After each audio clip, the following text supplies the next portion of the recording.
Hello everyone, welcome two plus minus. तो continue करते हैं previous year question paper series को, जो कि हम डिस्कस कर रहे हैं कंप्यूटर लैब और आईटी असिस्टेंट के अपकमिंग एग्ज़ाम के लिए। तो ये क्लास नंबर 2 है। इसमें हम एमसीक्यूज़ डिस्कस करेंगे जो कि प्रीवियस पेपर में पूछे गए हैं।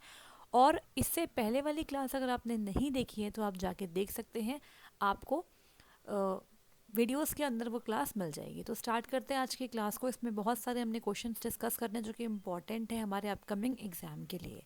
सो अगर आपको ये क्लास पसंद आए तो प्लीज़ लाइक कर दीजिएगा, सब्सक्राइब करें हमारे चैनल को और साथ ही साथ इसे अपनी फ्रेंड्स के साथ भी शेयर कीजिए जो सब इस एग्ज़ाम की तैयारी कर रहे हैं। तो यहाँ पे सबसे पहला क्वेश्चन डिस्कस कर रहे हैं। हम जो पेपर डिस्कस कर रहे हैं वो हम कर रहे हैं टेक्निकल असिस्टेंट कंप्यूटर का। ये एग्ज़ाम है जो कि प्रीवियसली हुआ है, लेकिन इस बार जो वैकेंसी आई है उसका जो नाम है वो क्या है, कंप्यूटर लैब आईटी असिस्टेंट। ठीक है, तो ये काइंड ऑफ सेम पेपर ही है, that's why we are discussing this particular question paper. तो यहाँ पे क्वेश्चन नंबर 1 देखते हैं क्या है। First is which of the following is an empty element. Empty element इसमें से कौन सा है? तो आंसर आपको दिख रहा है यहाँ पे, इमेज टैग इसका आंसर है। कुछ क्वेश्चंस के आंसर आपको विजिबल होंगे, कुछ के नहीं होंगे। तो यहाँ पे image tag is the right answer, लेकिन ये बाकी सारे ऑप्शंस भी हमें पता होना चाहिए और इमेज टैग क्यों एम्प्टी एलिमेंट है इसके बारे में भी आइडिया होना चाहिए। सबसे पहले हम बात करेंगे ये क्वेश्चन आया कहाँ से है। तो ये क्वेश्चन आया आपका वेब डिज़ाइनिंग टॉपिक से, सब्जेक्ट से। और क्वेश्चन जो है वो आया है हमारा कहाँ से, HTML से। HTML से ये क्वेश्चन आया है। HTML stands for hyper text markup language. Hyper text markup language, ठीक है। ये एक लैंग्वेज है जिसका इस्तेमाल करके हम वेब पेज को डिज़ाइन करते हैं। तो वेब पेज का क्या लेआउट होगा, क्या उसका डिज़ाइन होगा, क्या उसका कलर कॉम्बिनेशन रहने वाला है, ये सब चीज़ें हम यहाँ पे डिस्कस करते हैं।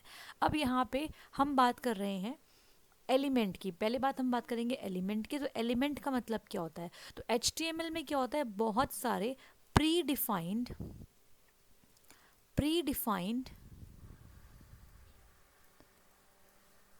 टैग्स होते हैं जिसका इस्तेमाल करके आप अपने अकॉर्डिंग जो भी टैग चाहते हैं उसका जो स्पेसिफिक फीचर होगा वो आपको दिखाई देगा आपके वेब पेज पे। तो यहाँ पे HTML में बहुत सारे क्या है, प्री डिफाइंड टैग्स है। अब यहाँ पे मेन 2 कैटेगरी के अंदर टैग्स को डिवाइड किया हुआ है। तो एक होते हैं हमारे कंटेनर टैग्स, ठीक है। मैं यहाँ पे आपको थोड़ा सा बता रही हूँ क्वेश्चन के बारे में। एक होते हैं हमारे कंटेनर टैग्स और एक हमारे होते हैं एम्प्टी टैग्स। एक हमारे होते हैं एम्प्टी टैग्स। तो यहाँ से इन दोनों में से कहीं से भी क्वेश्चन आपसे पूछा जा सकता है। Now what is the meaning of container tag? Tag का मतलब क्या है, जो भी इस एंगुलर ब्रैकेट में लिखा होगा वो एक टैग कहलाएगा, ठीक है। ये प्री डिफाइंड है, मतलब HTML में ऑलरेडी डिफाइंड है, इसी का आप इस्तेमाल करोगे। अपने खुद के बनाए हुए टैग्स आप यूज़ नहीं कर सकते। वो आप XML में कर सकते हो, HTML में नहीं कर सकते हो, ठीक है। दूसरी बात, ये जो टैग्स होते हैं ये आपके क्या होते हैं, ये जो HTML लैंग्वेज है आपकी क्या है, not a case sensitive language है। Not a case sensitive language. तो आप अपर केस में लिखो, लोअर केस में लिखो, इससे फ़र्क नहीं पड़ेगा। ये आपको पता होना चाहिए। आपको कमेंट में बताना है कि जो HTML लैंग्वेज है ये कौन से ईयर में डेवलप हुई थी और कौन से डेवलपर के थ्रू इसको डेवलप किया गया था। तो इसकी हिस्ट्री आपको पता होनी चाहिए, ठीक है।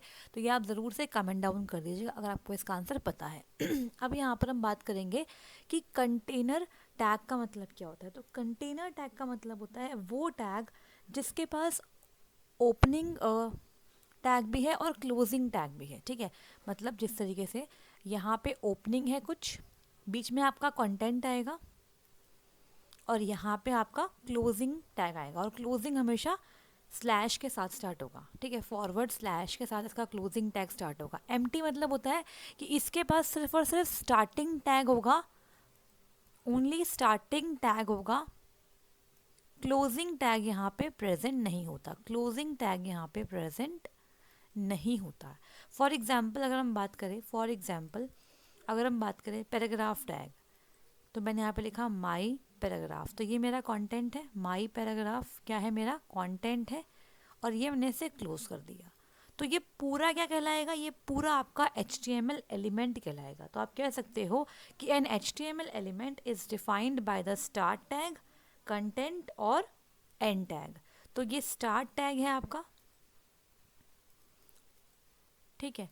ये आपका एंड टैग हो गया, और बीच में आपका लिखा हुआ कंटेंट है। ये क्या है? कंटेंट है। यहाँ पे आप कुछ भी अपनी मर्जी से पैराग्राफ ऐड कर सकते हो। तो ऑन अ होल इसे हम बोलते हैं एलिमेंट। ये एक HTML एलिमेंट कहलाएगा, ठीक है। लेकिन अगर हम बात करें एम्प्टी टैग्स की, तो एम्प्टी टैग में क्या होता है, आपके पास सिर्फ ओपनिंग होती है, क्लोजिंग टैग नहीं होता। एग्जाम्पल के तौर पे जैसे कि इमेज में आपको ओपनिंग मिलती है, क्लोजिंग नहीं होता। इसके अलावा हॉरिजॉन्टल लाइन अगर आपको इंसर्ट करनी है तो HR टैग। इसके अलावा हमारे पास ब्रेक करनी है लाइन को तो BR टैग। अगर फॉर्म में इनपुट लेना है यूज़र से तो इनपुट टैग। ये सब एग्जाम्पल है एम्प्टी टैग्स के, ठीक है जी। अब P टैग के अलावा यहाँ पर जो H1 टैग है, ये है आपका हेडिंग टैग। H1 जो है आपका हेडिंग दिखा रहा है, लार्जेस्ट हेडिंग। H1 से लेके H6 तक हमारे हेडिंग टैग्स होते हैं, जो हमारे कंटेनर टैग का ही पार्ट है। Body tag is one of the most important, या फिर आप बोल सकते हो असेंशियल टैग है। तो हमने यहाँ पे क्या सीखा कि HTML हमारा हाइपर टेक्स्ट मार्कअप लैंग्वेज है, जो कि वेब पेज की डिज़ाइनिंग के लिए हेल्प में आने वाली लैंग्वेज है। ये एक not a case sensitive language, मतलब आप P कैपिटल लिखो या स्मॉल, फ़र्क नहीं पड़ेगा P टैग के अंदर। जो टैग्स होते हैं वो ऑलरेडी प्रीडिफाइंड होते हैं। दो टाइप के टैग होते हैं, कंटेनर टैग और एम्प्टी टैग। कंटेनर का मतलब क्या होता है कि यहाँ पर ओपनिंग और क्लोजिंग दोनों टैग्स मौजूद होंगे। हालांकि एम्प्टी टैग के अंदर सिर्फ ओपनिंग होती है, मतलब स्टार्टिंग टैग होता है, क्लोजिंग नहीं होता, ठीक है जी। और अगर हम बात करें एलिमेंट किसे कहते हैं, तो एलिमेंट मतलब है कि उसके अंदर स्टार्ट टैग भी है, कंटेंट भी है और एंड टैग है। तो ये आपका HTML एलिमेंट कहलाया जाएगा, ठीक है जी। अगर मैं बात करूँ यहाँ पे इमेज टैग की, लिखते कैसे हैं, तो सिंटेक्स की अगर हम बात करें, इमेज टैग लिखते कैसे हैं, तो मान लीजिए मुझे कोई इमेज इंसर्ट करनी है, तो मैंने लिखा IMG इमेज, ये मेरा टैग हो गया। SRC इसका एक एट्रीब्यूट है, इसकी एक प्रॉपर्टी है सोर्स, मतलब कहाँ से आपको वो इमेज लेनी है। तो मान लेते हैं C ड्राइव के अंदर एक फोल्डर है, फोल्डर 1, इसके अंदर माई इमेज .jpg एक फ़ाइल है जो मैं चाहती हूँ कि मेरे वेब पेज पे आ जाए। इस तरीके से मैंने इसका पाथ दिया। अगर आप चाहो तो आप इसके विड्थ और इसके हाइट को भी सेट कर सकते हो। आपने विड्थ कर दी इसकी 80, ये भी इसका एक एट्रीब्यूट है, और हाइट सेट कर दी आपने इसकी 100, तो ये भी इसका एक एट्रीब्यूट है। और यहाँ पे इस तरीके से आप क्लोज कर देंगे। तो आपको इमेज को इस तरीके से क्लोज करने की ज़रूरत नहीं है, बिकॉज ये आपका एम्प्टी टैग है, तो क्लोजिंग टैग यहाँ पे नहीं होता है। सिर्फ यही एक स्टेटमेंट आपकी इमेज को इंसर्ट करने में हेल्प करेगी। दैट्स वाई इसका आंसर इमेज टैग बनने वाला है। तो जो हम पेड कोर्स लॉन्च करने वाले हैं उसके अंदर हम ये सारे टॉपिक्स डिटेल में पढ़ेंगे, ताकि क्वेश्चन कहीं से भी आए, कोई भी टैग आपसे पूछ ले, डिव टैग, या फिर आपसे पूछ ले कि नैव टैग क्या होता है, हर एक टैग के बारे में आपको बेसिक नॉलेज होनी चाहिए इस एग्ज़ाम को क्वालिफाई करने के लिए। तो यहाँ पर इमेज टैग ही है जो एम्प्टी टैग है, बाकी सारे जो एग्जांपल्स है वो कंटेनर टैग के एग्जांपल है। आई होप ये क्वेश्चन क्लियर होगा। कमेंट में आपको बताना है who is the developer of HTML and in which year HTML was developed. बढ़ते हैं आगे, बात करेंगे नेक्स्ट क्वेश्चन की। Next question is what will be the output of the following programme. तो यहाँ पे आपको एक प्रोग्राम दिया हुआ है, बेसिकली ये जावा प्रोग्रामिंग लैंग्वेज का स्निपेट कोड है। आपको इसे पढ़ के समझना है कि क्या इसका आउटपुट आने वाला है। तो मैंने यहाँ पे ऑप्शन शो करे हैं ताकि आपको पता लगे कि कौन कौन से ऑप्शंस इस क्वेश्चन के लिए दिए गए हैं। तो यहाँ पे पब्लिक स्टैटिक वॉइड मेन जो ये है, ये हमारा जावा का एक सिंटेक्स है बेसिकली। तो आपको इस पर ध्यान नहीं देना। अगर आपको जावा नहीं भी आती है तब भी आप ये क्वेश्चन आराम से कर लेंगे, बिकॉज आपको जो मेन क्वेश्चन है वो फॉर लूप से ही यहाँ पे निकलने वाला है। तो फॉर लूप आप जानते हैं कि किसी भी प्रोग्रामिंग लैंग्वेज में जो लूप्स होते हैं वो बेसिकली स्टेटमेंट को रिपीट करने के लिए इस्तेमाल में आते हैं। तो जनरली हमारे लैंग्वेज के अंदर for loop, while loop, do while loop होते हैं। तो यहाँ पे हम बात करेंगे फॉर लूप की। पहले तो फॉर लूप बेसिकली सबसे स्टैंडर्ड लूप होता है हमारी स्टेटमेंट को रिपीट करने के लिए। इसका सिंटेक्स आपको पता होना चाहिए पहले तो फॉर के अंदर पहले आती है इनिशियलाइजेशन स्टेटमेंट। जो भी वेरिएबल या आइट्रेटर आप ले रहे हैं उसको आप पहले इनिशियलाइज करेंगे, तो यहाँ पे आती है इनिशियलाइजेशन स्टेटमेंट। उसके बाद सेमीकोलन आता है। देन यहाँ पे आता है कि जो आपकी कंडीशन है, ठीक है, कंडीशन है आपकी, वो एक्सप्रेशन यहाँ आता है कि कब तक आपका फॉर लूप चलेगा, किस कंडीशन तक फॉर लूप चलेगा। इसके बाद आपकी आती है अपडेट स्टेटमेंट। जहाँ पे आप अपने आइटरेटर या अपने वेरिएबल को इंक्रीमेंट या डिक्रीमेंट करते हो उसे बोलेंगे अपडेट स्टेटमेंट। इस तरीके से हम फॉर लूप को इनिशियलाइज करते हैं। ध्यान क्या देना है कि फॉर लूप के बाद एंड में सेमीकोलन नहीं आता, बिटवीन में आता है, ठीक है। तो यहाँ पे आपको इस तरीके से करना होता है। अब अगर हम बात करें इस क्वेश्चन की, तो यहाँ पे दिया हुआ है इंट इंटीजर टाइप का ए वेरिएबल जिसकी वैल्यू 1 से इनिशियलाइज है। तो फॉर लूप के अंदर अब आपको वेरिएबल को इनिशियलाइज करने की रिक्वायरमेंट नहीं है, बिकॉज ऑलरेडी यहाँ पे इनिशियलाइज हो गया है। डायरेक्टली यहाँ पे सेमीकोलन लगा सकते हैं जैसे कि यहाँ पे लगा हुआ है, तो ये कोई प्रॉब्लम नहीं है, कोई एरर नहीं है, ठीक है। इसके बाद कंडीशन दी हुई है, जब तक ए की value less than equal to 4 है जब तक ये फॉर लूप चलेगा। इसके बाद अपडेट स्टेटमेंट अगर यहाँ नहीं दी है तो वो नीचे भी दी जा सकती है, कोई दिक्कत वाली बात नहीं है, ठीक है। अब यहाँ पे जो स्टेटमेंट दी है वो फॉर लूप के अंदर आएगी। तो system dot out dot println, ये हमारे जावा प्रोग्रामिंग लैंग्वेज में हम यूज़ करते हैं। बेसिकली इसमें सिस्टम क्लास होती है, ठीक है। सिस्टम क्लास का इस्तेमाल करके हम क्या करते हैं, इनपुट या आउटपुट हमारा होता है उसको हम प्रिंट करते हैं। और यहाँ पे आप देख रहे हो कि प्रिंट एलन फंक्शन का इस्तेमाल हम कर रहे हैं अपने वेरिएबल को प्रिंट करने के लिए स्क्रीन पे, ठीक है जी। तो अब यहाँ पे अगर आप इसे मान लीजिए, इसे आप प्रिंट एफ भी अगर मान लेते हैं, मान लो ये प्रिंट एफ, अगर सी लैंग्वेज की बात करें तो यहाँ पर हम ए की वैल्यू प्रिंट कर रहे हैं। हमें इससे फ़र्क नहीं पड़ता कि प्रिंट एलन है या सिस्टम डॉट आउट है, इससे फ़र्क नहीं पड़ता। बेसिकली आप इसे ऐसे मान लीजिए कि हम ए की वैल्यू को प्रिंट करना चाहते हैं और ए इक्वल्स टू ए प्लस 2, यहाँ पर इन्होंने अपडेट स्टेटमेंट यहाँ लिख दिया, तो ये कोई एरर नहीं है। यहाँ पर इसे क्लोज कर दिया, ठीक है, और यहाँ पे ये ऊपर वाला क्लोज करा हुआ है। अब ध्यान से देखो यहाँ पे आंसर कैसे निकाला जाएगा। अब आपको दिख रहा होगा, आपने पढ़ा भी होगा अगर आपने प्रोग्रामिंग लैंग्वेज पहले पढ़ी है, कि फॉर लूप जो होता है उसका एक ब्लॉक बनता है, ठीक है। तो अगर आपके पास फॉर लूप के अंदर जो स्टेटमेंट आपको रिपीट करनी है वो सिर्फ सिंगल स्टेटमेंट है तो वहाँ पे आप ब्लॉक ना बनाए तब भी चल जाएगा। लेकिन अगर आपके पास मोर देन वन स्टेटमेंट है तो आपको इस तरीके से करली ब्रेसेस से ब्लॉक बनाना पड़ेगा। इसे हम बोलेंगे फॉर का ब्लॉक है। तो अगर एक से ज़्यादा स्टेटमेंट है तो आपको फॉर का ब्लॉक बनाना पड़ेगा। अगर एक ही स्टेटमेंट है तो ब्लॉक की रिक्वायरमेंट नहीं। अब आप ध्यान से देखो कि यहाँ पर दो स्टेटमेंट है फॉर लूप के अंदर, दो स्टेटमेंट आ गई ना फॉर लूप के अंदर। अब यहाँ पर क्या होगा कि आपने ब्लॉक तो बनाया नहीं है, तो अगर आपने ब्लॉक नहीं बनाया तो वो बाय डिफ़ॉल्ट सिर्फ एक ही स्टेटमेंट को लेगा। लेकिन अगर आप ब्लॉक बना दोगे तो वो दोनों स्टेटमेंट को कंसीडर करेगा। आई होप मेरी बात क्लियर होगी। कहने का मतलब ये है कि फॉर के नीचे अगर आपने एक सिंगल स्टेटमेंट लिखनी है तो उसमें आप ब्लॉक बनाओ ना बनाओ फ़र्क नहीं पड़ता। लेकिन अगर आप चाहते हो दोनों स्टेटमेंट अंदर आए तो आपको इस तरीके से ये क्वेश्चन होना चाहिए था, बट ये ऐसा नहीं है। इसमें यहाँ पर आप देख रहे हो कि ये वाले ब्रेसेस मिसिंग है।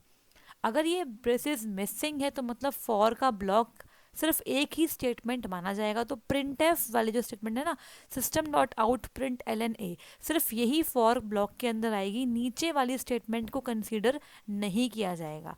अब एक बात बताइए, यहाँ पे होगा क्या, ए की वैल्यू तो 1 है, ठीक है। इसके बाद यहाँ पे कंडीशन चेक करेगा 1 less than equal to 4, condition fulfil. Condition fulfil होते ही हमारी नेक्स्ट वाली जो पहली स्टेटमेंट है फॉर ब्लॉक के अंदर एक ही है ना, तो वो ए की वैल्यू को प्रिंट कर देगा तो 1 प्रिंट हो जाएगा। उसके बाद ये नीचे नहीं जाएगा बिकॉज अभी लूप के अंदर चलता रहेगा, क्योंकि एक ही स्टेटमेंट लिए इसने तो ये इसी को पहले कंप्लीट करेगा। जब कंप्लीट हो जाएगा उसके बाद इस लाइन को दिखेगा, फिर से ऊपर जाएगा। अभी भी ए की वैल्यू 1 ही है because a equals to A plus 2 तो हुआ ही नहीं, तो अगेन वैल्यू 1 ही रही ए की। दोबारा से 1 is less than equal to 4 चलेगा, फिर 1 प्रिंट होगा। इस तरीके से इन्फानाइट टाइम्स तक हमारा ये चलता ही रहेगा। कभी भी ये इस लूप से बाहर निकल ही नहीं पाएगा बिकॉज हर बार ए की वैल्यू 1 ही रहेगी और 1 लेस देन इक्वल टू 4 हमेशा फुलफिल होता रहेगा। दैट्स वाई इस क्वेश्चन का आंसर ये आ रहा है, ठीक है। तो यहाँ पे ध्यान क्या देना है, अगर हमारे पास क्वेश्चन कुछ इस तरीके से होता, अगर हमारे पास क्वेश्चन कुछ इस तरीके से होता, अगर यहाँ से ब्लॉक शुरू होता और यहाँ पे एंड होता, ठीक है, तो ये पूरा माना जाता फॉर का ब्लॉक। सिर्फ यही स्टेटमेंट नहीं बल्कि ये दोनों स्टेटमेंट फॉर के ब्लॉक के अंदर आती, तो क्या होता, उस केस में ये प्रॉपरली चलता और आंसर हमारा कुछ और निकलता। देखते हैं क्या आंसर आता। अगर ऐसे होता तो क्या होता कि भाई ए की वैल्यू तो 1 है, 1 less than equal to 4 condition true, ये वैल्यू ए की प्रिंट कर देगा यहाँ पे 1। फिर ये नीचे आएगा A is equal to A plus 2, मतलब अब वैल्यू हो गई है 3 और 3 is less than equal to 4 चलाएगा तो ये ट्रू हो जाएगा, 3 भी प्रिंट कर देगा। फिर ए की वैल्यू हो जाएगी ए प्लस 2 मतलब 5 और 5 लेस देन इक्वल टू 4, ये कंडीशन फुलफिल नहीं होगी तो प्रिंट वैल्यू नहीं होगी, सिर्फ 1 3 के बाद ये लूप से बाहर निकल के ब्रैकेट क्लोज होके बाहर आ जाएगा। तो उस केस में आंसर ये आता, सिर्फ और सिर्फ फॉर के ब्लॉक के ब्रैकेट्स ना लगाने की वजह से इसका आंसर आया it will print 1 infinite times. तो आई होप आपको समझ में आया होगा कि अगर फॉर का ब्लॉक पूरा बनता तो आंसर इसका बी होता, लेकिन क्योंकि यहाँ पे ब्रैकेट्स ही नहीं है तो इसने सिर्फ और सिर्फ पहले ही स्टेटमेंट को माना है फॉर ब्लॉक के अंदर, इसको फॉर का पार्ट नहीं माना, दैट्स वाई 1 को इनफाइनाइट टाइम्स प्रिंट करता चला जाएगा। अगर आप चाहो तो आप इस कोड को अपने कंपाइलर पे रन करके भी देख सकते हो, answer will be same, option number C. I hope यहाँ पे कोई डाउट नहीं है, अगर फिर भी कोई डाउट आपके मन में रहता है तो आप कमेंट बॉक्स में कमेंट करके पूछ सकते हैं। चलते आगे हैं, बात करेंगे अगले क्वेश्चन की। Next is what is a computer system in which the computation task are distributed among several processor. तो बहुत ही अच्छा सा क्वेश्चन है यहाँ पे दिया हुआ है कि आपको ऐसे कंप्यूटर सिस्टम के बारे में बताना है जिसके अंदर जो टास्क है, जो प्रोसेसिंग या कंप्यूटेशन टास्क है वो बहुत सारे सेवरल प्रोसेसर्स में डिवाइड है। तो इसका आंसर क्या होगा, layered system, distributed system, network operating system या फिर रियल टाइम सिस्टम। तो इसका जो आंसर है वो इसके क्वेश्चन में ही दिया हुआ है। जो कंप्यूटेशन टास्क है वो अलग अलग प्रोसेसर्स के बीच में क्या है, डिस्ट्रीब्यूटेड है। तो यहाँ से आपको आंसर मिल गया डिस्ट्रीब्यूटेड सिस्टम। अब हम बात करते हैं कि होता क्या है डिस्ट्रीब्यूटेड सिस्टम। देखिए इसका मतलब क्या है कि collection of different computer system या फिर कलेक्शन ऑफ इंडिपेंडेंट या ऑटोनॉमस कंप्यूटर सिस्टम जो कि अलग अलग जगह पे प्रेजेंट है, मतलब फिजिकली वो अलग अलग जगह पे प्रेजेंट है, सेपरेटेड है एक दूसरे से, लेकिन वो सेंट्रलाइज्ड कंप्यूटर से कनेक्टेड है। ठीक है, वो सेंट्रलाइज्ड कंप्यूटर से कनेक्टेड है जिससे क्या हो रहा है, वो सारे सिस्टम्स आपस में कम्युनिकेट कर पा रहे हैं और अपने रिसोर्सेज को, अपनी फाइल्स को शेयर कर पा रहे हैं ईजिली। तो यहाँ पे इसकी जो डेफिनेशन है वो क्या बनेगी कि ये बेसिकली होता है अ कलेक्शन ऑफ, मैं आपको एक बेसिक आइडिया दे रही हूँ हर एक क्वेश्चन का ताकि आपको समझ में आए कि क्वेश्चन में क्या पूछा हुआ है। तो ये क्या है, अ कलेक्शन ऑफ, ऑटोनॉमस मतलब होता है इंडिपेंडेंट, ठीक है, autonomous computer system. Paid course में हम हर एक टॉपिक एडवांस तरीके से पढ़ेंगे ताकि एग्जाम में कुछ भी आ जाए आपको कभी दिक्कत ही ना आए। ठीक है, तो जिन लोगों ने कोर्स नहीं लिया है वो जल्दी से कोर्स ले लीजिए ताकि आपकी क्लासेस प्रॉपर तरीके से स्टार्ट हो जाए इस एग्जाम की प्रिपरेशन के लिए। ठीक है, तो a collection of autonomous computer systems that are physically separated, that are physically separated, जो आपस में अलग अलग जगह पे रखे हुए हैं, दैट आर फिजिकली सेपरेटेड, लेकिन अलग अलग जगह पे होने के बावजूद भी वो आपस में कम्युनिकेट कर पा रहे हैं बिकॉज वो एक सेंट्रल सिस्टम से कनेक्टेड हैं, but are connected by centralised computer system. ठीक है, ये इसकी डेफिनेशन है। तो if you want to note then you can note down this. और ये आपस में क्या होता है, तो बेसिकली यहाँ पर क्या है, जो हमारे पास डिस्ट्रीब्यूटेड सिस्टम सॉफ्टवेयर होता है वो यहाँ पे हेल्प करता है सारे जो आपका सेंट्रलाइज सिस्टम से जुड़े हुए कंप्यूटर से उन्हें कम्युनिकेशन प्रोवाइड करवाने में। ठीक है, जैसे मान लीजिए हम बात करते हैं सोशल मीडिया की, अगर एग्जांपल की बात करें तो यहाँ पे हम एग्जांपल ले सकते हैं सोशल मीडिया का। जैसे कि आपको पता है सोशल मीडिया जो आपकी वेबसाइट्स हैं, जो प्लेटफॉर्म्स हैं, उनका कोई एक पर्टिकुलर हेडक्वार्टर होता है जहाँ पर उनका सारा डेटा होता है, लेकिन अलग अलग यूज़र्स जो उस पर्टिकुलर सोशल मीडिया वेबसाइट की सर्विसेज को यूज़ कर रहे हैं, उसके फीचर को यूज़ कर रहे हैं, वो अलग अलग जगह पे होने के बाद भी उस प्लेटफॉर्म के सर्विसेज को यूज़ कर पा रहे हैं। तो सारे सिस्टम्स जो अलग अलग यूज़र यूज़ कर रहे हैं वो आपस में क्या है, डिफरेंट है, फिजिकली सेपरेटेड है, लेकिन फिर भी वो अपने सेंट्रलाइज्ड हेडक्वार्टर से क्या है, कनेक्टेड है। इस तरीके से वो कम्युनिकेट कर पा रहे हैं। तो ये एग्जाम्पल है डिस्ट्रीब्यूटेड सिस्टम का। आई होप आपको यहाँ पर समझ में आ रहा होगा। और तो इस क्वेश्चन के लिए option number B is the correct answer. Next आगे बढ़ेंगे, बात करेंगे अगले क्वेश्चन की। Next is what is a program which is use to translate an assembly language program into its machine language equivalent. ठीक है, तो यहाँ पे बोला है ऐसा कौन सा प्रोग्राम है जिसका इस्तेमाल करके हम असेंबली लैंग्वेज प्रोग्राम को मशीन लैंग्वेज में कन्वर्ट करते हैं। लिंकर, कंपाइलर, इंटरप्रेटर या असेंबलर। तो असेंबली लैंग्वेज को मशीन लैंग्वेज मतलब बाइनरी लैंग्वेज जिसे हम बोलते हैं 1 या 0 की लैंग्वेज, जिसे हम बोलते हैं बाइनरी लैंग्वेज में कन्वर्ट करने के लिए कौन सा सिस्टम सॉफ्टवेयर बेसिकली ये होते हैं, ये रिस्पॉन्सिबल होते हैं। तो वो आपका होगा असेंबलर। नाम से क्लियर है, असेंबली लैंग्वेज को मशीन लैंग्वेज में करने के लिए असेंबलर विल बी रिस्पॉन्सिबल। तो इन्हें हम बोलते हैं लैंग्वेज ट्रांसलेटर। क्या बोलते हैं? Language translator. ऑब्वियस सी बात है, जो आपकी मशीन है वो सिर्फ और सिर्फ बाइनरी लैंग्वेज या फिर 1 और 0 की लैंग्वेज ही समझ सकती है। ठीक है, तो ये तीनों जो है वो हमारे क्या है, लैंग्वेज ट्रांसलेटर के एग्जाम्पल है। अगर बात करें कंपाइलर की और इंटरप्रेटर की, तो ये क्या करते हैं, ये हाई लेवल प्रोग्रामिंग लैंग्वेज को कन्वर्ट करते हैं हमारी मशीन लैंग्वेज के अंदर। ठीक है, तो कंपाइलर जो होता है और इंटरप्रेटर, ये दोनों ही क्या है, हमारे हाई लेवल लैंग्वेज मतलब जो इंग्लिश लाइक लैंग्वेज है, जैसे कि मान लीजिए सी है, C++ है, ठीक है, जावा है, इन सभी लैंग्वेज को कन्वर्ट करते हैं किसके अंदर, मशीन लैंग्वेज के अंदर। तो फ़र्क क्या है फिर इन दोनों में, जो कंपाइलर है वो पूरे प्रोग्राम को एक ही बारी में कंपाइल कर देता है, लेकिन जो इंटरप्रेटर है वो लाइन बाय लाइन आपके प्रोग्राम को ट्रांसलेट करता है, और अगर किसी भी लाइन में कोई एरर है तो उस लाइन पर ही आपको रोक देगा, जब तक आप उस एरर को सॉल्व नहीं करेंगे वो आगे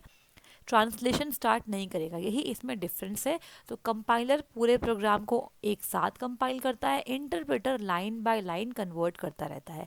असेंबलर जो होता है वो असेंबली लैंग्वेज मतलब एक ऐसी लैंग्वेज जिसके अंदर हम निमोनिक्स का इस्तेमाल करते हैं, जैसे कि ऐड, ADD ऐड, ठीक है, या फिर SUB सब, या MUL मल, इस तरीके से हमारे पास निमोनिक्स होते हैं ऑपरेशंस परफॉर्म करने के लिए। इस पर्टिकुलर लैंग्वेज को मशीन लैंग्वेज में कन्वर्ट करने के लिए असेंबलर रिस्पॉन्सिबल होता है। तो आपको इन सभी लैंग्वेज ट्रांसलेटर के बारे में एक प्रॉपर आइडिया होना चाहिए किस तरीके से काम करते हैं। और ये सब जो है, ये तीनों, ये एग्जाम्पल है हमारे पास, इवन ये चारों एग्जाम्पल है हमारे पास सिस्टम सॉफ्टवेयर के। ठीक है, सिस्टम सॉफ्टवेयर के अंदर ये आते हैं, सिस्टम सॉफ्टवेयर है। ठीक है जी, तो आगे बढ़ते हैं और बात करते हैं नेक्स्ट क्वेश्चन की। नेक्स्ट क्वेश्चन इज, तो इस क्वेश्चन का आंसर बनेगा ऑप्शन नंबर डी।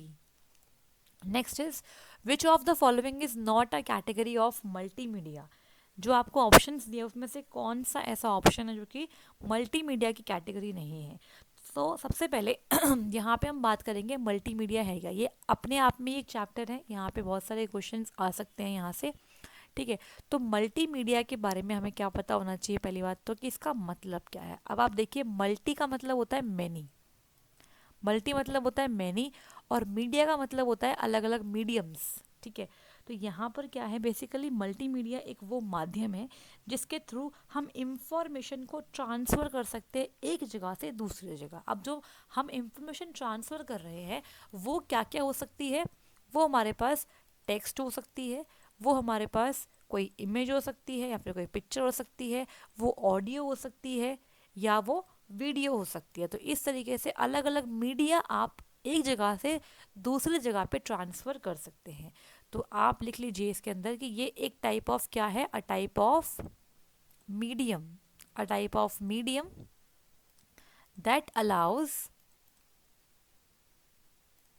इंफॉर्मेशन, जो हमारी इंफॉर्मेशन है, जैसे मान लीजिए आपको अपने किसी फ्रेंड को वीडियो सेंड करनी है, तो वो मल्टीमीडिया का ही पार्ट है। तो आप उस वीडियो को किसी भी मेथड के थ्रू, जैसे कि आपने ईमेल कर दिया, या फिर आपने कोई और मेथड का इस्तेमाल कर दिया, या पेन ड्राइव में आपने उसको प्रोवाइड कर दिया, तो अलाउ किया आपने, क्या उस इंफॉर्मेशन को आपने पास किया ताकि वो ईजिली ट्रांसफ़र हो पाए आपके दूसरे लोकेशन पे, टू बी ईजिली ट्रांसफर्ड। तो मैं आपको इसकी एक बेसिक सी डेफिनेशन बता रही हूँ ताकि आपको आइडिया हो जाए कि किस तरीके से इसको डिफाइन किया जा सकता है। ठीक है, transferred from one location to other. तो आज के लाइफ में आपको पता है हम हर दिन मल्टीमीडिया को डील करते हैं, हर जगह आपको दिखता है, हम कोई भी सोशल मीडिया वेबसाइट खोल ले वहाँ पे आपको हर जगह मीडिया दिखाई दे रहा है, चाहे वो पिक्चर हो, चाहे वो टेक्स्ट हो, चाहे वो इमेज हो, ठीक है। आप कोई न्यूज़ पढ़ते हैं ऑनलाइन तो वो भी एक क्या है, मल्टीमीडिया ही है। तो मल्टीमीडिया तो आज हमारी एक बहुत इंपॉर्टेंट नीड हो चुकी है, ठीक है। चलिए तो अब यहाँ पर कौन सा कैटेगरी नहीं है पूछा है, तो यहाँ पे कौन कौन सी कैटेगरी होती है पहले आपको ये पता होना चाहिए। तो मेनली दो कैटेगरी होती है अगर देखा जाए तो। एक होती है हमारी कैटेगरी, फर्स्ट कैटेगरी जो हमारी होती है वो होती है लीनियर मल्टीमीडिया, ठीक है, लीनियर मल्टीमीडिया, या फिर इसे हम बोलते हैं नॉन इंटरेक्टिव मल्टीमीडिया। क्या बोलते हैं इसे हम बोल सकते हैं नॉन इंटरेक्टिव। तो आपको इसके दोनों नाम पता होना चाहिए, कोई सा भी नाम आपसे पूछा जा सकता है। नॉन इंटरेक्टिव नाम से क्लियर है, यहाँ पे इंट्रैक्शन कम होता है।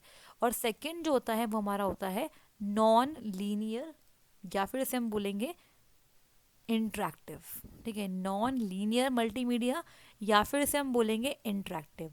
दोनों में डिफरेंस क्या है मैं आपको थोड़ा सा बता देती हूँ, हालांकि हम इसको थ्योरी में इन डिटेल करेंगे ताकि इस पर बेस्ड कोई भी क्वेश्चन हमारा गलत ना हो। अब देखो यहाँ पे अगर हम बात करें, जस्ट अ मिनट, देखो अगर हम बात करें लीनियर मल्टीमीडिया तो क्या मतलब है इसका, कि जो एंड यूज़र है, जैसे आप ये मल्टीमीडिया सेंड कर रहे हो, उसका जो कंट्रोल है वो उस कंटेंट पे नहीं है। मतलब जो एंड यूज़र है वो आपके कंटेंट पे ज़्यादा कंट्रोल नहीं कर सकता, उसमें ज़्यादा चेंजेस नहीं कर सकता। जैसे कि एग्जांपल की अगर बात करूँ, जैसे आपके घर में टीवी शोज़ आते हैं, ठीक है, या फिर आप कोई मूवी देख रहे हैं तो उसमें हम बदलाव कर सकते हैं क्या, नहीं कर सकते। क्या हम उसकी स्पीड चेंज कर सकते हैं, नहीं। क्या हम उसके अंदर कोई आइकन्स पे क्लिक कर सकते हैं, नहीं कर सकते। मतलब जो इंट्रैक्टिविटी है यूज़र्स के एंड से, जो डिफरेंट ऑप्शंस हमें मिल जाते हैं वो हमें यहाँ पे नहीं मिलते हैं। तो यहाँ पर क्या होता है, जैसा आपका मीडिया सेंड किया गया है वैसा ही रिसीव होता है। इंट्रैक्टिविटी यूज़र की तरफ से कम होती है, जैसे कि टीवी शोज़, मूवीज़, उसमें आप ज़्यादा ऑप्शंस नहीं होते हमारे पास। हम अपने मीडिया के कंट्रोल को, मतलब मीडिया के फ्लो को कंट्रोल नहीं कर सकते, ये कह सकते हो आप, ठीक है। नेक्स्ट इज नॉन लीनियर, या फिर से बोलेंगे इंट्रैक्टिव। यहाँ पे इंट्रैक्शन ज़्यादा होती है। कहने का मतलब क्या है कि जो हमारा एंड यूज़र है, जैसे कि जिसको आप रिसीव करवाओगे ये मीडिया, एंड यूज़र जो है वो अलाउ, एंड यूज़र को बेसिकली अलाउ है कि वो जो कंट्रोल है वो मीडिया पे रख सकता है, ठीक है, वो मीडिया पे कंट्रोल कर सकता है। जैसे कि आप अगर चाहो तो अगर हम देखें वेबसाइट्स है, वेबसाइट पे क्या होता है, मैं लिख देती हूँ यहाँ पे, end user has navigational control. Navigational control, इसका एग्जाम्पल क्या होने वाला है, जैसे आपके गेम्स हो गए, आपकी वेबसाइट्स हो गई, वहाँ पे कोई मैंडेटरी नहीं है कि आपको एक सीरीज़ में ही चलना है। आप किसी भी ऑप्शन पे क्लिक कर सकते हो, कोई सा भी पेज खोल सकते हो, तो वो आपका इंटरेक्टिव है। आप कुछ भी वहाँ पे खोल सकते हो, कोई भी ऐड खोल सकते हो, कोई भी प्रोडक्ट आप खोल सकते हो, है ना। इट इज़ नॉट मैंडेटरी कि आपको पहले ये क्लिक करना है, फिर ये क्लिक करना है, फिर ये आएगा, फिर ऐसा नहीं होता। जैसे मान लीजिए मुझे सर्टेन आइटम देखना है तो मैं उसको सर्च करूँगी और देख लूँगी, उसके लिए मुझे कुछ और करने की ज़रूरत नहीं है। मतलब मैं अपने अकॉर्डिंग, अपने ऑप्शंस के अकॉर्डिंग चेंज कर सकती हूँ। अगर आप जैसे मान लीजिए कोई आप गेम खेल रहे हैं तो उसके अंदर भी बहुत सारी इंट्रैक्टिविटी होती है, अपने अकॉर्डिंग आप अपना जो भी मोड है वो चूज़ कर सकते हैं। जो भी गेम में अलग अलग मोड्स आते हैं वो आप ले सकते हैं। तो यहाँ पे इंट्रैक्टिविटी या फिर नेविगेशनल कंट्रोल जो है, जो मीडिया के अंदर आपको आगे या पीछे जाना है, वो चीज़ें आप अपने अकॉर्डिंग, अपने डिज़ायर के अकॉर्डिंग कर सकते हो। तो मेनली दो कैटेगरी होती है। लेकिन जो रियल टाइम मल्टीमीडिया, ये भी आजकल एक कैटेगरी बना दी गई है। जैसे मान लीजिए, जैसे आपके घर में लाइव मैच आ रहा है, ठीक है, लाइव मैच आपका रियल टाइम में आ रहा है, ठीक है, मतलब जो वहाँ पे एग्जैक्टली अभी हो रहा है वो यहाँ पे अपडेट हो रहा है। या फिर आप देखते हो बहुत सारे कि भाई लाइव चीज़ चल रही होती है हमारे टीवी पे, तो वो सब क्या होती है, रियल टाइम मल्टीमीडिया कैप्चर हो रहा है, ठीक है। अभी की जो फोटो है बहुत रियल में जो हो रही है वही आपकी कैप्चर होकर आपके पास आ रही है। तो ये भी एक कैटेगरी बना दी गई है। लेकिन स्टैटिक जो है वो कोई कैटेगरी नहीं होती है मल्टीमीडिया की। तो ये इसका रॉन्ग ऑप्शन है। तो आपको नॉट का ध्यान देना है आंसर करते वक्त। अगर आप नॉट नहीं दिखेंगे तो आपके आंसर गलत भी हो सकते हैं, ठीक है। नॉट का ध्यान देना है क्वेश्चन के आंसर करते वक्त। तो option number D is absolutely correct. तो हमने डिस्कस किया कि मल्टीमीडिया क्या होता है। मल्टीमीडिया बेसिकली एक मीडियम है जिसके थ्रू हम अपनी इंफॉर्मेशन को एक जगह से दूसरी जगह पे ट्रांसफ़र कर सकते हैं। और जो इंफॉर्मेशन है वो या तो टेक्स्ट होगी, या तो इमेज, या तो ऑडियो, या तो वीडियो, या फिर जिप फाइल हो सकती है, ठीक है, या फिर ग्राफिक्स भी हो सकते हैं। और इसकी दो मेन कैटेगरी होती है, लीनियर और नॉन लीनियर। जिसमें हम बात करें अगर लीनियर की तो यहाँ पे इंट्रैक्टिविटी लेस होती है, और अगर हम बात करें नॉन लीनियर की तो यहाँ पे इंट्रैक्टिविटी या फिर हम बोल सकते हैं नेविगेशनल कंट्रोल एंड यूज़र के लिए काफ़ी ज़्यादा रहता है। एग्जाम्पल मैंने आपको दे दिए हैं। आगे बढ़ते हैं, मैं इसके एग्जाम्पल यहाँ लिख देती हूँ। एग्जाम्पल इसके होते हैं जैसे वेबसाइट्स पे आप नेविगेट करते हैं तो आप अपने अकॉर्डिंग कर सकते हैं। इसके अलावा कंप्यूटर गेम्स भी इसका एक पॉपुलर एग्जाम्पल है। तो इतनी इन्फॉर्मेशन इस क्वेश्चन के लिए काफ़ी है। आगे बढ़ेंगे, बात करेंगे अगले क्वेश्चन की। देखिए, मेरा मेन टास्क सिर्फ क्वेश्चन दिखाना नहीं है आपको, उस पर्टिकुलर क्वेश्चन का डिटेल्ड एक्सप्लेनेशन देना भी है, तभी आपके लिए वो फ़ायदा होने वाला है, ठीक है। आगे बढ़ेंगे। Next is which among the following Linux command is used to display the list of the files in the current working directory। तो लाइनिक्स से ये क्वेश्चन है। तो Linux is one of the popular operating system, ठीक है। इसके अंदर क्या होता है, ये आपका क्या है, कमांड बेस्ड, CUI भी है और प्लस में GUI भी है, ठीक है, मिक्स ही होता है ये। तो यहाँ पे कमांड बेस्ड इंटरफेस भी है और यहाँ पे ग्राफिक्स भी आपको देखने को मिल जाते हैं। जैसे कि अगर हम बात करें एक पॉपुलर लाइनिक्स की तो वो है उबंटू। उबंटू एक पॉपुलर लाइनिक्स है, ठीक है। अब अगर हम बात करें ऐसी कौन सी कमांड है जो आपकी करंट वर्किंग डायरेक्टरी में जो फाइल्स रखी है उनको डिस्प्ले करवाने में हेल्प करती है, तो ऑप्शंस आर LS, इसके बाद है APRO/POS, then info and then PWD, ठीक है। तो यहाँ पे इसका जो आंसर बनेगा वो बनेगा option number A। LS command का इस्तेमाल हम करते हैं फाइल्स की या फिर डायरेक्टरीज की लिस्टिंग करने के लिए जो आपकी करंट वर्किंग डायरेक्टरी में प्रेजेंट है। तो करता क्या है, ये लिस्ट करता है, लिस्ट द फाइल्स। एक डायरेक्टरी के अंदर भी सब डायरेक्टरी हो सकती है ना, तो it list all the files and directories,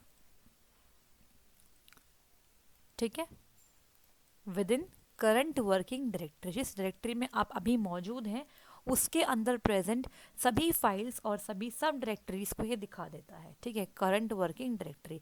इसके अलावा क्या और चीज़ें इंपॉर्टेंट है LS कमांड के साथ साथ, वो भी हम डिस्कस करेंगे, ठीक है। तो आई होप आपको क्लास पसंद आ रही है। अगर पसंद आ रही है तो लाइक कर दीजिएगा और शेयर भी कर दीजिएगा, ठीक है। और जो डाउट है वो आप कमेंट भी कर सकते हैं, डेफिनेटली आपको उसके आंसर मिलेंगे। अब जैसे मैंने लिखा LS, ठीक है, मैंने लिखा LS, जो हमारा टर्मिनल है वहाँ मैंने LS लिखा, सिर्फ LS लिखा।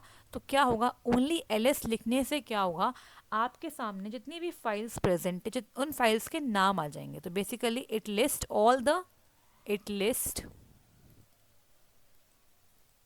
The names of the file, सिर्फ नाम आएंगे उस फाइल में, उसका साइज क्या है, वो कब डेट किस डेट पे क्रिएट हुई है, उसमें क्या परमिशन है, ये सब नहीं आएगा। तो it list the names of the files, file के नाम आएंगे LS लिखने से, ठीक है। और वो भी किस में आएंगे, जितने भी आपके नाम होंगे वो किस में आएंगे, अल्फ़ाबेटिकल ऑर्डर में आएंगे, ठीक है। इस चीज़ का आपको ध्यान देना है, alphabetical order. Just a minute, ठीक है।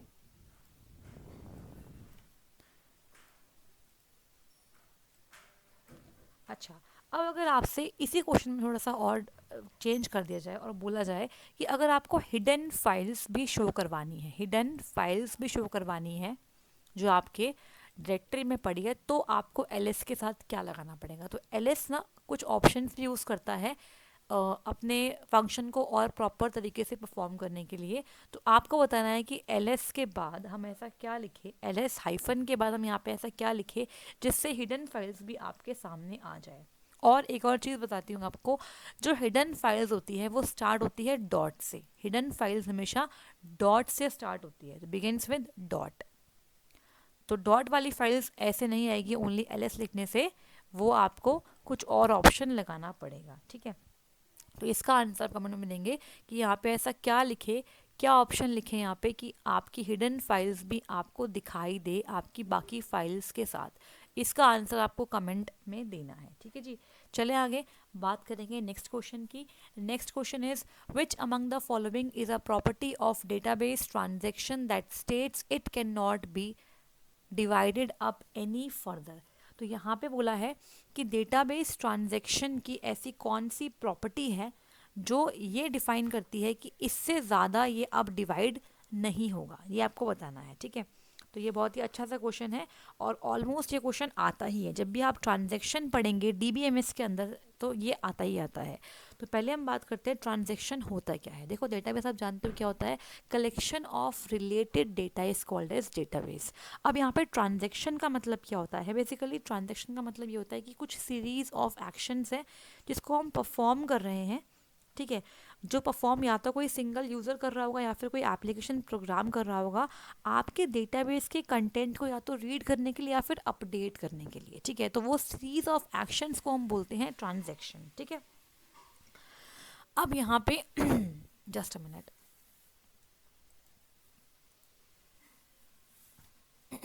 मैंने क्या बताया आपको कि ट्रांजैक्शन शब्द का मतलब यहाँ पर क्या है, these are series of actions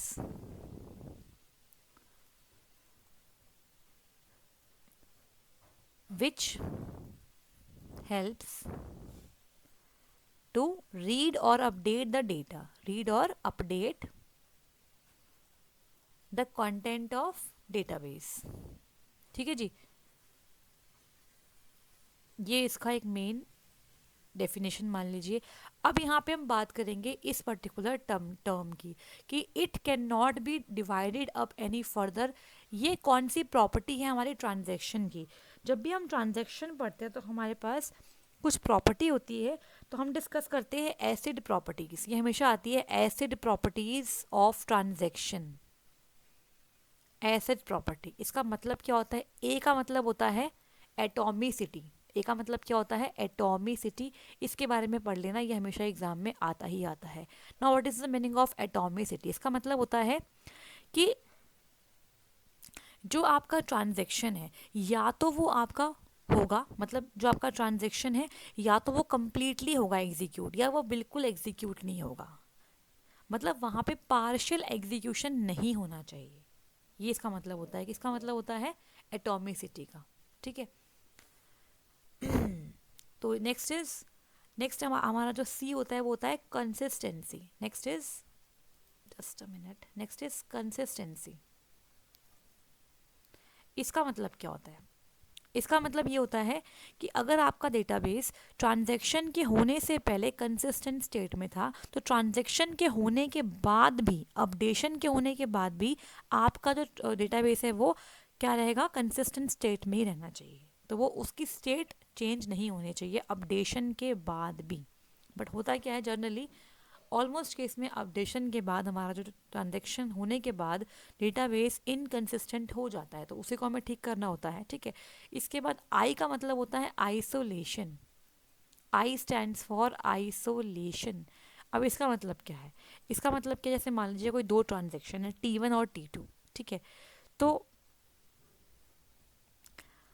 देखो इसका मतलब यह है कि जो T1 है ना, वो जो T2 के पूरे होने के बाद ही, T2 के पूरे होने के बाद ही उसके अपडेटेड कंटेंट को देख सकता है। सिमिलरली जो T1 है वो भी सेम करेगा और T2 भी ऐसे ही है। T2 जो है वो जब तक T1 कंप्लीट नहीं हो जाएगा, कमिट नहीं हो जाएगा, वो जब तक उसके अपडेशंस को देख नहीं सकता। तो आपस में ये आइसोलेट होने चाहिए, ठीक है।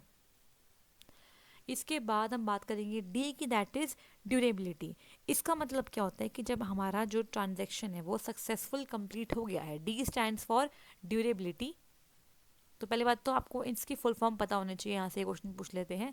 Now what is the meaning of durability. इसका मतलब ये होता है कि आपका जो ट्रांजैक्शन है वो कम्प्लीटली सक्सेसफुल तरीके से कंप्लीट हो गया है, ठीक है। तो जो चेंजेस हमारे डेटाबेस के अंदर आए हैं वो चेंजेस परसिस्ट होने चाहिए, वो चेंजेस वैसे के वैसे बने रहने चाहिए, चाहे आपका जो सिस्टम है वो फेल क्यों ना हो जाए, ठीक है। मान लीजिए कुछ टाइम के बाद सिस्टम में फेलियर हो गया या कोई प्रॉब्लम आ गई है, सिस्टम क्रैश हो गया, उसके बावजूद भी आपके करे हुए चेंजेस वहाँ से चेंज मतलब नहीं होने चाहिए, वो वैसे के वैसे ही कंसिस्टेंट रहने चाहिए, जैसे बोलते हैं ड्यूरेबिलिटी। तो कुछ इस टाइप का ट्रांजैक्शन हम चाहते हैं हमारे सिस्टम के अंदर। अब यहाँ पे लिखा है it can not be divided any further. ये जो है ये हमारा एटॉमिसिटी का ही बेसिकली एक मतलब होता है। इसका मतलब होता है कि अब इससे ज़्यादा ये डिवाइड नहीं होगा या या तो जो आप ट्रांजेक्शन कर रहे हो ये पूरा अच्छे से कंप्लीट होगा या फिर बिल्कुल भी कंप्लीट नहीं होगा। तो ये इसी का मतलब होता है एटॉमिसिटी, ये इसका मतलब है कि it can not be divided up any further. तो option number A is absolutely correct. तो आगे बढ़ेंगे, बात करेंगे अगले क्वेश्चन की। नेक्स्ट, अच्छा यहाँ से आपसे ये भी पूछ सकते हैं कि स्टेट्स ऑफ ट्रांजेक्शन क्या क्या हो सकती है, या फिर आपसे पूछ सकते हैं कि जो हमारे ट्रांजैक्शन में प्रॉब्लम आती है, उसमें जो डेटा हमारा लॉस हो गया, उसके लिए रिकवरी करने के लिए कौन कौन सी टेक्निक होती है ट्रांजैक्शन रिकवरी की, ये भी पूछ सकते हैं इसके अंदर। तो इसमें हम पढ़ते हैं डेफर्ड मॉडिफिकेशन पढ़ लेते हैं, इसमें हम पढ़ते हैं शेडो पेजिंग पढ़ते हैं, इमीडिएट अपडेट पढ़ते हैं। तो ये सब भी काफ़ी इंपॉर्टेंट टॉपिक बन जाते हैं इसके अंदर। तो recovery of database is also important. Next is what are the operators in C++ that are used to format the data display called। इसका मतलब क्या है कि C++ में ऐसे कौन से ऑपरेटर हैं जिसका इस्तेमाल करके हम डेटा को डिस्प्ले कराने से पहले उसको फॉर्मेट कर सकते हैं, उसको चेंज कर सकते हैं, ठीक है।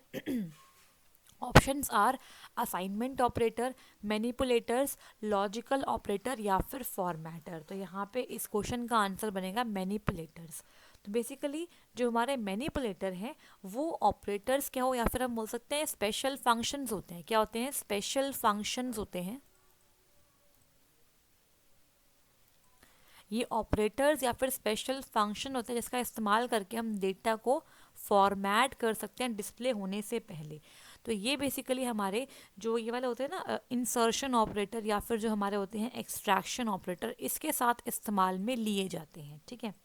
तो अगर मैं एग्जाम्पल की बात करूँ तो डेटा को फॉर्मेट करने में हेल्प करता है। जैसे कि मान लीजिए एंड एल अगर आप लगाते हैं तो ये न्यू लाइन को इंसर्ट करने में हेल्प करता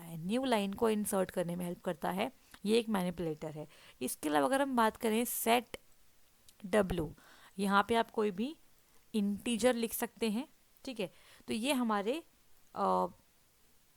वेरिएबल क्या क्या करता है, फील्ड विद सेट करता है। जैसे मान लीजिए आपको कितने वेरिएबल की लेंथ का वाइट स्पेस इंसर्ट करना है तो उसके लिए सेट डब्ल्यू करेंगे। या फिर सेट फिल होता है, सेट फिल के अंदर यहाँ पे आपको एक करेक्टर देते हो यहाँ पे आपको। इसका मतलब क्या है कि आपको जो वाइट स्पेस है वो किस करेक्टर से फिल करना है। तो ये जो हमारे मैनिपुलेटर है ये हमारे डेटा को फॉर्मेट करने में हेल्प करते हैं। बेसिकली आप चाहते हो कि थोड़े से फॉर्मेटिंग के साथ आपका डेटा आउटपुट स्क्रीन पे आए, तो उसके लिए आप इसका इस्तेमाल करेंगे। बस आप बोल सकते हैं ये स्पेशल फंक्शन है जो डेटा को फॉर्मेट या फिर फॉर्मेटिंग के लिए यूज़ में आते हैं, यूज्ड फॉर